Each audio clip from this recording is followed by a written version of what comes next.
Fala pessoal, todos bem? Sejam todos muito bem-vindos, eu sou aqui o William Godoy. Vamos falar sobre o Flamengo, semana de estreia na Copa do Brasil.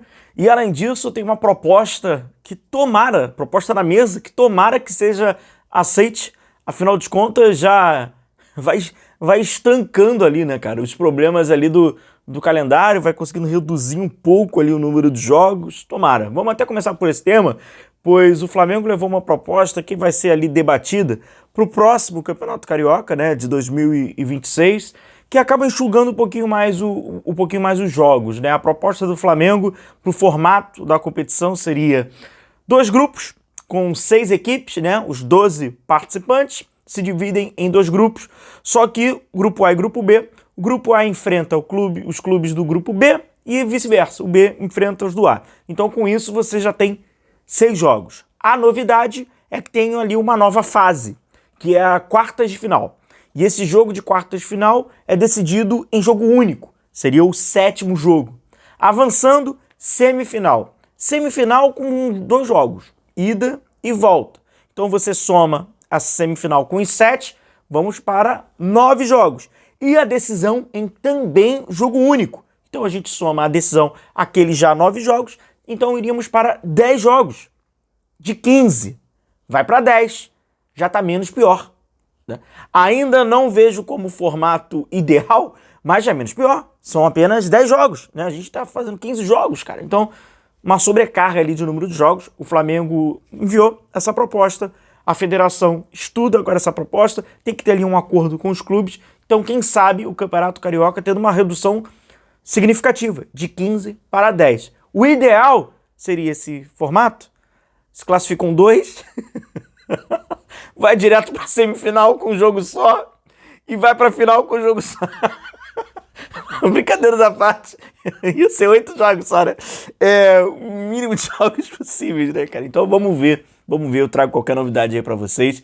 Campeonato Carioca de 2026 aí, podendo ter um novo formato. Cada ano tem eles não encontram ainda, né? Mas redução do número de jogos é nítido que é esse o objetivo, e tendo quartas de final dessa vez, tá? Só semifinal com jogo de ida e volta.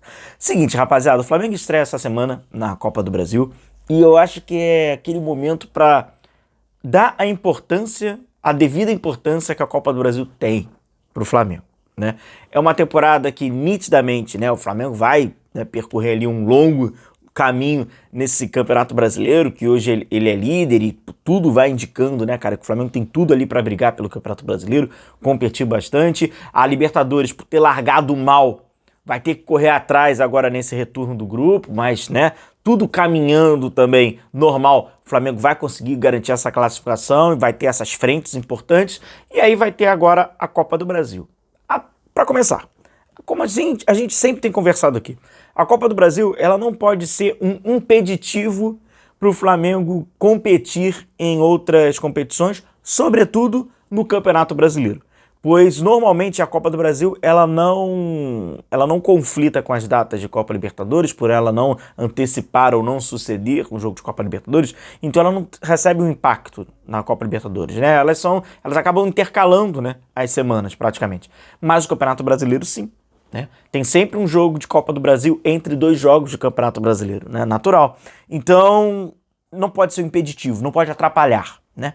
A Copa do Brasil não pode ser nociva ao Flamengo, não é isso? A justificativa pelo elenco estar desgastado no Campeonato Brasileiro, nessa número de jogos muito alto, não pode ter a Copa do Brasil como mais uma contribuição negativa. Não pode. Você tem que dar importância ao que é importante, né, entre essas competições.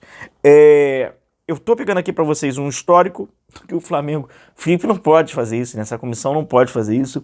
E número de jogos, número de minutos, né? Tem alguns atletas, por exemplo, a gente até começa aqui. Não tem o Rossi, tá? Porque aqui seriam jogadores de linha, mas se você quiser formar um time, aqui tem até 11 atletas, né? O Rossi tem mais de 1.700 minutos, por exemplo, beleza? Mas tá aqui, ó, o Léo Ortiz e o Léo Pereira, né? A zaga joga muito, né? E em todos os sentidos, né? Os caras estão jogando muito bem. São mais de, cara, são mais de 3.300 minutos, se a gente somar aqui mais ou menos os dois, tá? Léo Ortiz e Léo Pereira. Aí o Pulgar joga demais também, demais. Aí vem Wesley, Gerson, Arrascaeta, tudo na casa de 1.300. Bruno Henrique, mais de 1.100 minutos. Plata, De La Cruz, e aí o próximo é o Luiz Araújo, né, que tem recebido menos minutos recentemente, mas a gente já tá falando na casa de 955 minutos. E aí é aquilo, se você pega a Copa do Brasil, vai somar 90, se jogar na volta também mais 90, mais 180, é quase 10%, né?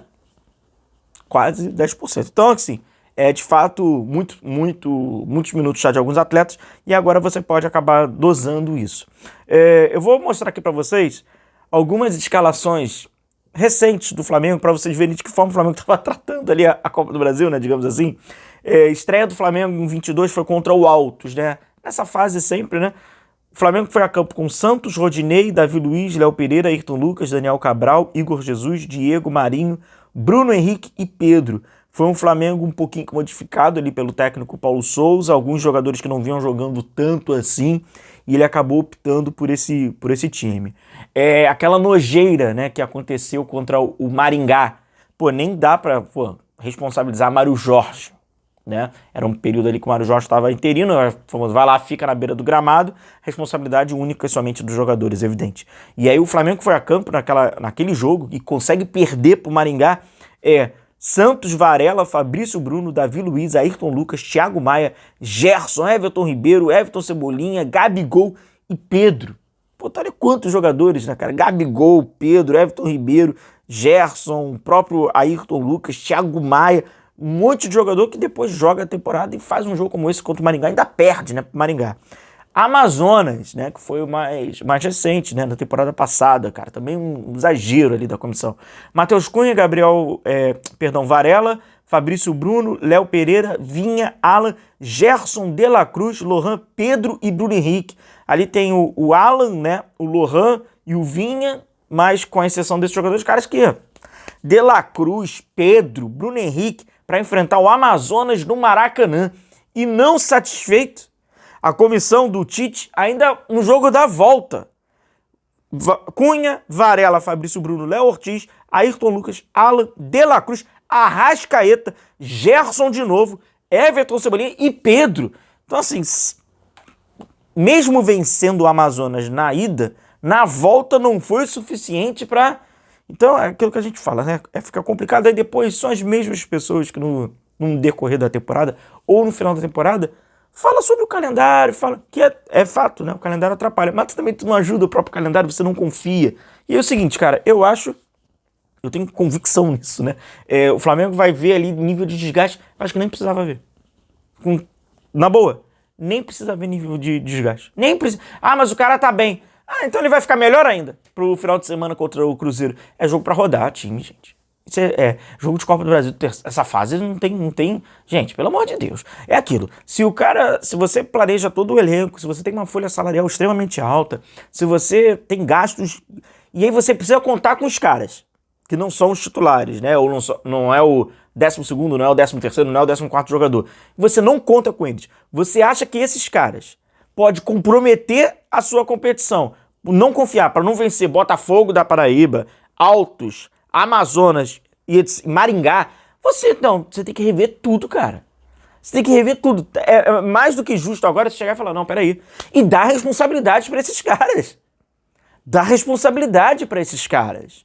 O custo que tem, né, desses salários, né, a valorização, é para ter também responsabilidades. Não, esse jogo é com vocês. Vocês têm responsabilidade de fazer o Flamengo avançar de fase. Essa fase, ela é de vocês. Se não passar, tá na conta de vocês. Então, assim, cara, não faz sentido, né? Eu acho que não tem o porquê do Flamengo usar a dupla de zaga, usar a espinha dorsal. Não tem o porquê o Felipe Luiz usar a sua espinha dorsal para um jogo como esse. É o que a gente sempre fala. A temporada ela é muito longa.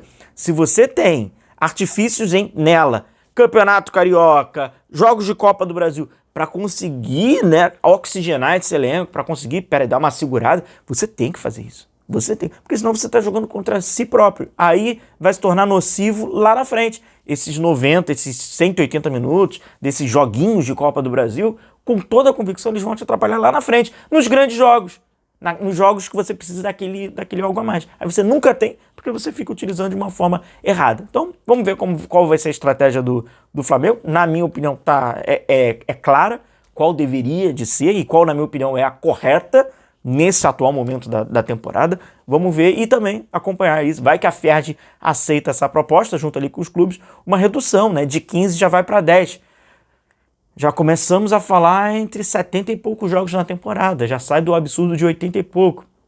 Começa a ter um bom ali. Bom, vamos ver. Grande abraço, galera. Tamo junto. A gente vai se ver. Não se esqueça de deixar o seu like, deixar aquela hypada que é importante pro nosso trabalho, tá bom? Fechado? Um grande abraço. Valeu!